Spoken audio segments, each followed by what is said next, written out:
Welcome back to the Sina Good Health Podcast. Today I'm talking with my friend Eileen Heintz. So she's an amazing writer, but she also just recently celebrated her 1 year of training in Brazilian Jiu-Jitsu. So we're going to talk about her experience with that and how it's kind of changed and forged her into the person she is. So, and for reference, I am a purple belt in Brazilian Jiu-Jitsu and I'm okay at kickboxing. I trained primarily at the Warriors Cove and then a little bit at Mankato Martial Arts, possibly with some of the guys Eileen trained with, and then Detroit Lakes Jiu-Jitsu. So Eileen, can you start with just your fitness background before getting into Jiu-Jitsu? Okay, well, I have been active all my life. I grew up on a farm, so chores every day, that kind of thing. I did track in high school a little bit. I wasn't very good at it. Our coaches didn't really push anybody who didn't want to be pushed or show like a ton of promise. So you tried running faster. Yeah, it was kind of like, if you want to do field sports, you can, but the coach we had, I attempted shot put and discus, but I was not very good because our coach also coached the pole vault and was more interested in coaching that. So it's kind of like, oh, you guys can lift some things and then you can go out to the field. And so my teammates kind of taught me what needed to be done and they were focused on their own sport. So I never was very good at that, but it was a fun experience. And, you know, building a team, I enjoyed that aspect of it, just hanging out with other people, doing things outside. Absolutely. So, yeah. And then in college, I did intramural sports 1 year, but then life got in the way and college got in the way. So I just kind of worked out occasionally, but nothing like serious or like intensely at all. And then my senior year, I was in Audrey's fitness class, which was a lot of fun. That was kettlebells and Pilates and Zumba and yoga. So yeah, and to quote your sister, she told me you got scary strong in doing that stuff. Well, I guess I'm intimidating. I don't know. I enjoyed class. It was a lot of fun. Yeah. And that's kind of where I figured that I need like a purpose, or I need like somebody kind of coaching me what to do. Like just running is super boring to me, or like just lifting weights without a purpose in mind. Like it's not entertaining to me. I also need my mind engaged with my physical activity, which I know is for some people just like to turn off their mind and just go for a run. That's not me at all. Right. And with me, personal training, like I find it very beneficial for people to get that buy-in if they do have a sport or activity that they care about. So you're not, like you're saying, training just for the sake of it. You're training to get better at X. And I mean, what better than fighting? So yeah, you grew up on a farm, but so just, did you have that, I'll call it like a fighter or warrior mentality, like going into jiu-jitsu?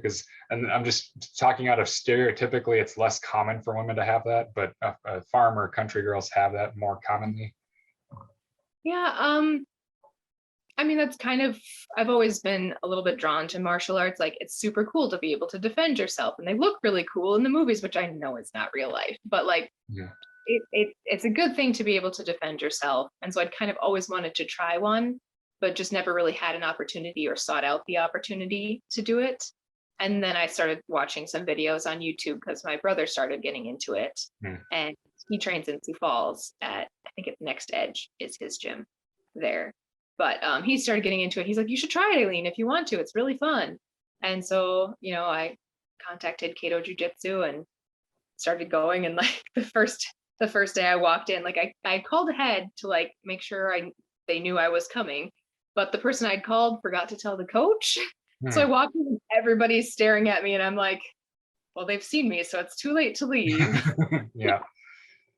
But they were all really nice and friendly and like welcomed me in, and it was good from then on. But just that first moment was like, they don't know I'm coming, and it's really hard to understand the coach because he's got a very thick Brazilian accent. So I'm like, what is he saying to me? But it's fun, and it's a very welcoming place to work out there. So can you talk more about the process of starting, like with because a lot of people, there's intimidation or just feeling uncomfortable. Yeah, it was a little bit different for me than it normally would have because of COVID. I kind of started when things started opening up a little bit more, but like not super open. Mhm. So I looked on the website just to make sure they were open. I called the phone number. Maybe they said text was preferred, because I remember texting back and forth about like, do I need to bring anything? There's not really a list on the web that says have all these things. And they forgot to tell me to bring shoes to wear off of the mats. So like I had worn socks, so I just wore those that day and got the next time. But like that was something that would have been nice, and was a little bit of moment of like, oh no, I'm gonna embarrass myself and they're not gonna let me come back, which is not at all true, but Yeah. just a lot of nerves and insecurity, because this is the first time I've ever done something like this, and I don't really know what to expect. And I'm also really shy. So walking into an environment is already intimidating for me. Yeah. Well, and the Warriors Cove, we had red gi tops and black pants. So a common thing with the people starting out was you would see what happens is a pink belt is guys wouldn't know they don't wash their belt. And so the red bleeds into the white. Oh, Um, so yeah, you talk about those embarrassing things, but it's like, a lot of guys go through that. Um, yeah. so anyway, so do you remember anything from your like first day or early classes, like any stories? Yeah. So the first I picked the earlier class. I don't remember why. I think I was like, well, 7:30 start time might be just a little bit late, because I started in October. Mhm. So it would be dark out when I left anyway. So I picked the earlier class, and at the time they were doing no gi on one mat and then gi on one mat. So I walked in and like I see all these guys not wearing the gis, and I had one because I had ordered one ahead of time to be prepared, since Mhm. Ethan had given me some idea what to expect and what I needed for it. And I was very thankful, because I did not want to get that close to people right away. So I do some no gi now. I'm a little more comfortable with that. But right away walking in to all these strangers, and like it was all guys. There weren't any girls that first hour, but some came to the second hour, which I was very thankful for. But I was really grateful that the gi class was 3 people, and one of them I had known already from college. Joe Lunston was there too. And so like when I came in, he like kind of popped out of the crowd and he's like, Eileen, what are you doing here? And started talking to me and welcomed me. And I was like, oh, thank goodness, I know somebody here. Mhm. It's like way less scary now, although kind of still a little bit scary, because at the time we worked together, he's since gotten a different job and moved to the cities, I think now. But it was good to know somebody, but it's also like now I know somebody and can embarrass myself more if I do something wrong. Yeah. But everybody was really nice and friendly, and the coach for that class he was a brown belt at the time. He's a black belt now, but Nick was really nice and easy to explain everything with just the 3 of us in class. And so then they're like, you can stay for the next class if you want to. And I was like, well, I'm already here, so I might as well. And I'm very glad I did, because then I met a whole bunch more people. Everybody was really friendly, and the rest is history. Yeah.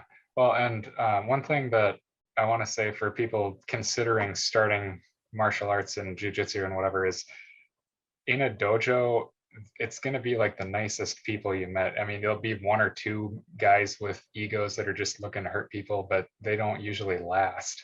And it's like, everyone is just happy you're there, happy you're training, and they want to build you up so you can be a good partner. So it's not, you're not going to go in and get thrown to the wolves and get beaten up and whatever. It's like, that's not what jujitsu is about. Oh, definitely. Yeah, I can still remember the first couple people I rolled with were really, really like they went super slow, and like seeing what they can do like now and knowing more, it's like, oh man, they were so nice to me, and like, okay, here's what you do, here's the next step, I'm going to teach you a few things. And then like gradually like they increase how much they like use of their skills when they roll with you, instead of just letting you do things.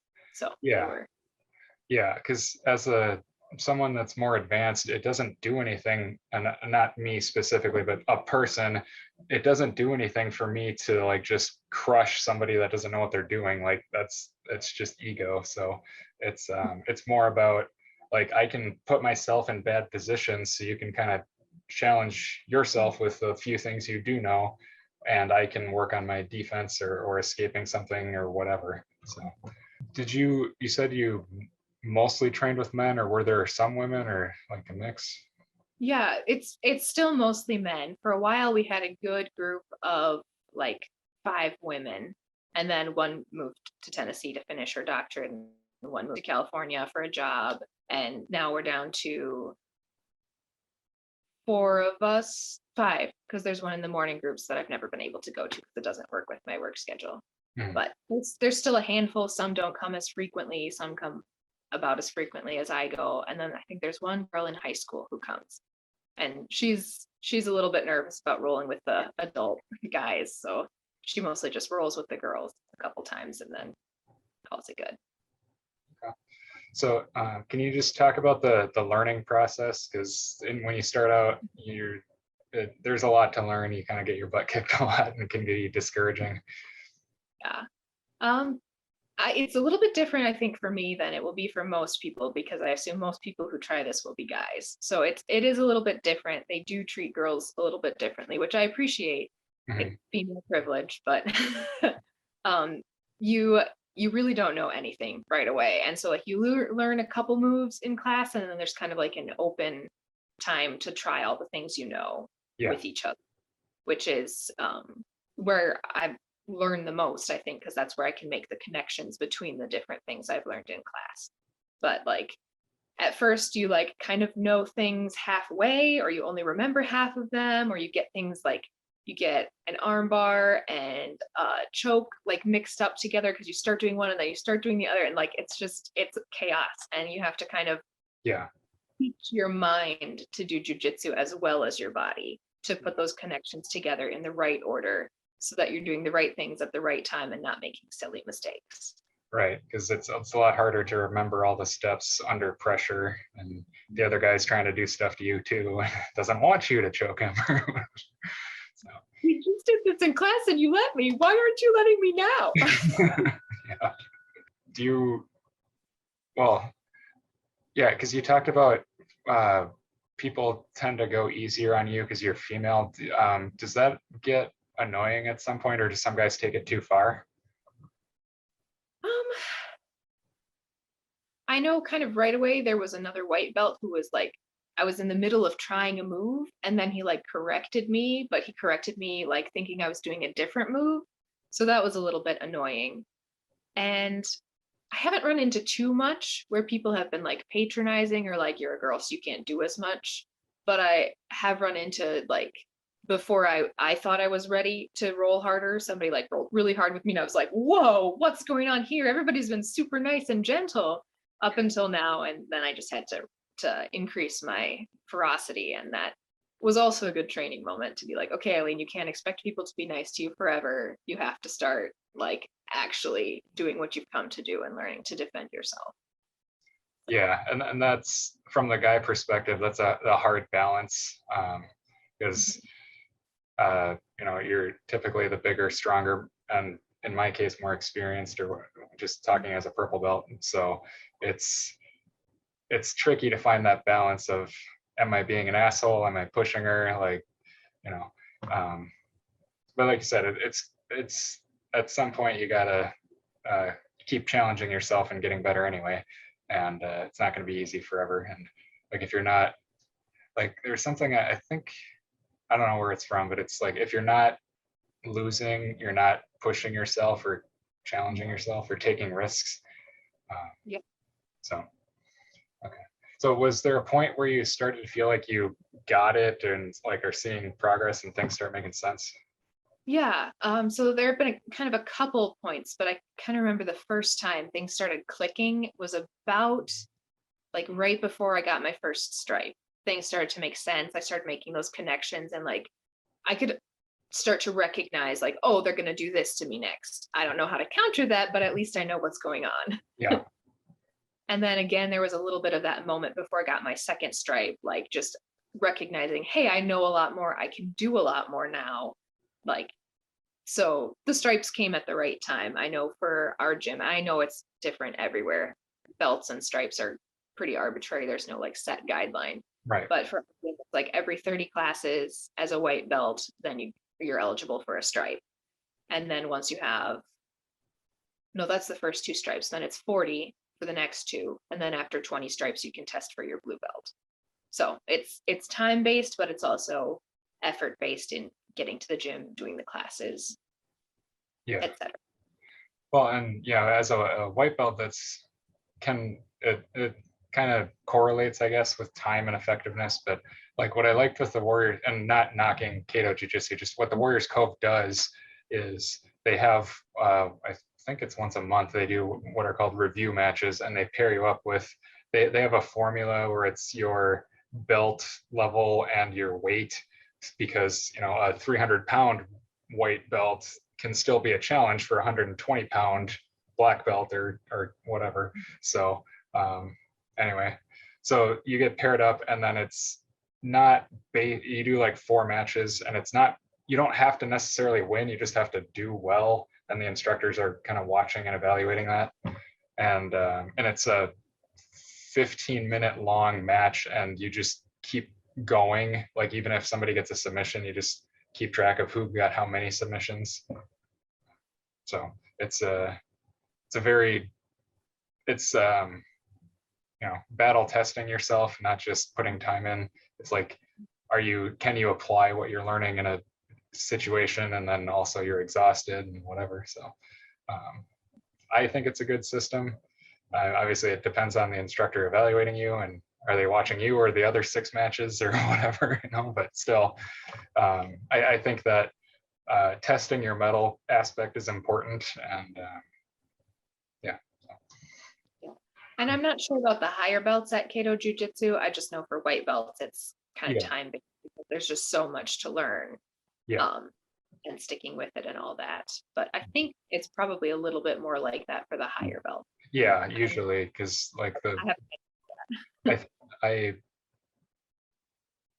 think for like blue and purple and whatever, there's like we'll say like a technique application type test, but then there's also a live combat rolling whatever component, and then depending on if the gym does striking too, like they might have an MMA part, I don't know, but it probably depends on the gym. But anyway, so can you touch on like the changes you saw in yourself, like physical and mental?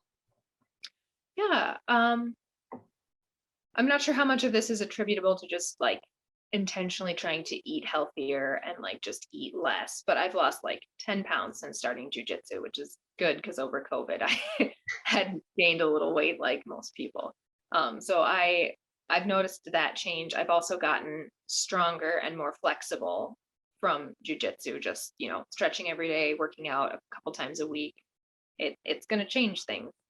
And also mentally, I'm a lot more confident, and like even like just at work, I work at a mental health clinic. I'm the front desk there. So sometimes there are some crazy things that happen, and like just knowing that that's a possibility, I'm a lot more calm and like able to like remain in control when things are like, I don't know, this could be a situation where things go weird and we have to, call for help or de-escalate the situation or something. So just more confidence in that area as well. Just knowing that I can defend myself helps me like stand a little straighter, be a little more ready for those situations where you're like, I don't know what's going to happen, but I'm going to be able to handle myself, right? Like even in a non-combat way when something goes wrong.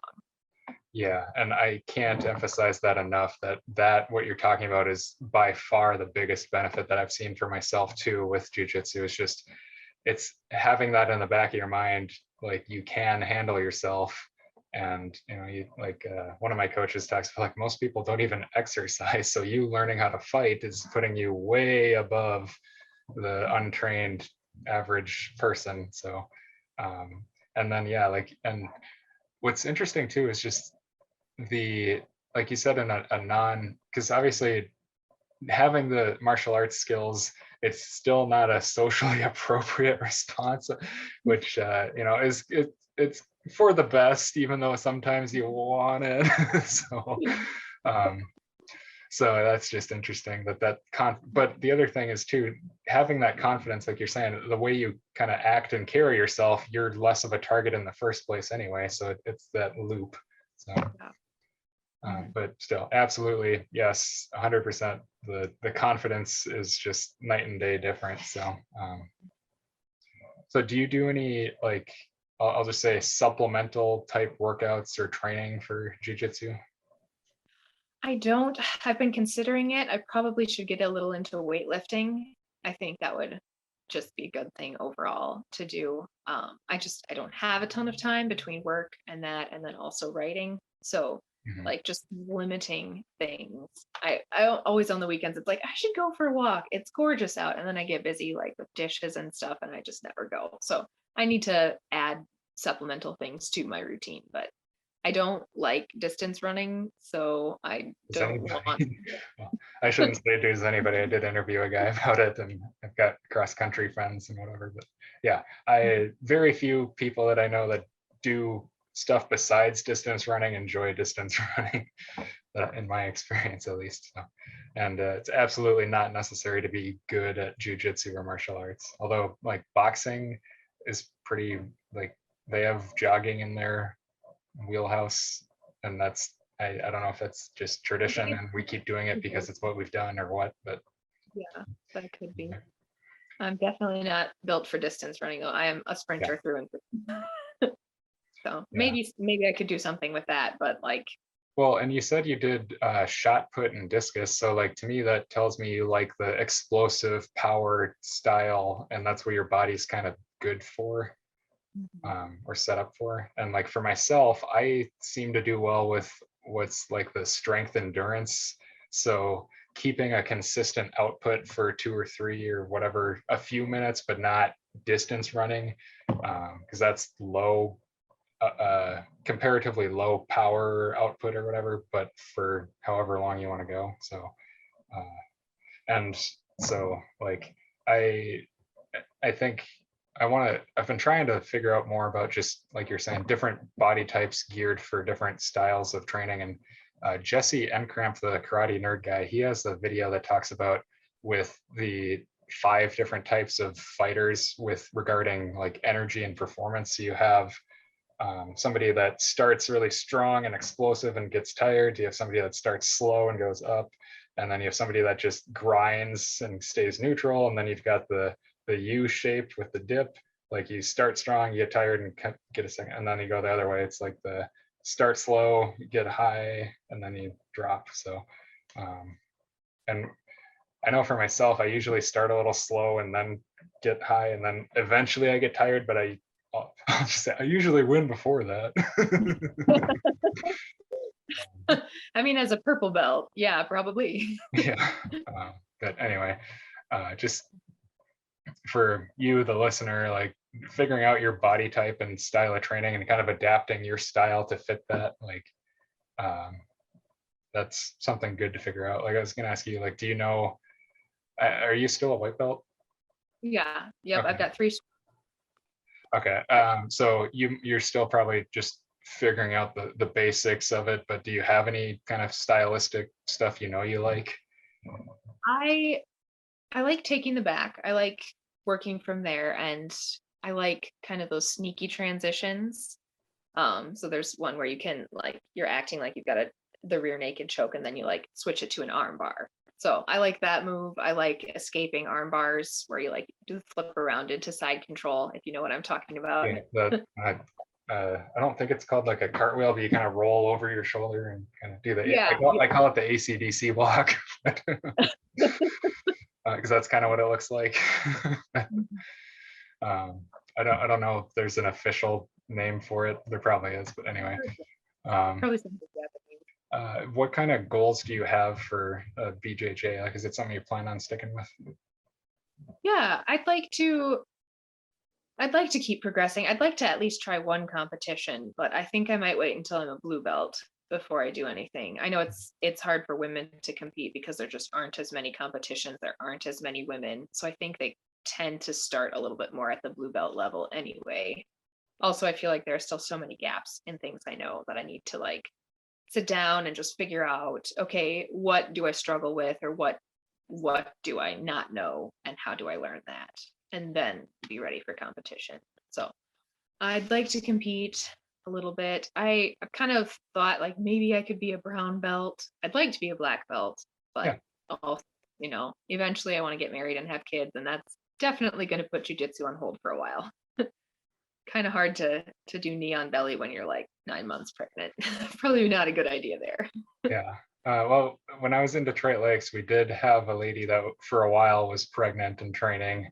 And there's a different girl that had, I think they got them through foster care, but she was a parent, and the kids trained in the kids class and the husband and wife trained in the adult class, but it was their whole family is involved. So that helps, instead of like, come home, you're doing all this fighting. But anyway, so yeah, the cool thing with jiu-jitsu is you can definitely do it for a long time, assuming you, you're going to accumulate injuries, but like we're saying, the supplemental training to kind of correct muscle imbalances and just work on flexibility and all that can help kind of prevent that. And then also just not having an ego when you're training, so just tap out if the guy gets the thing.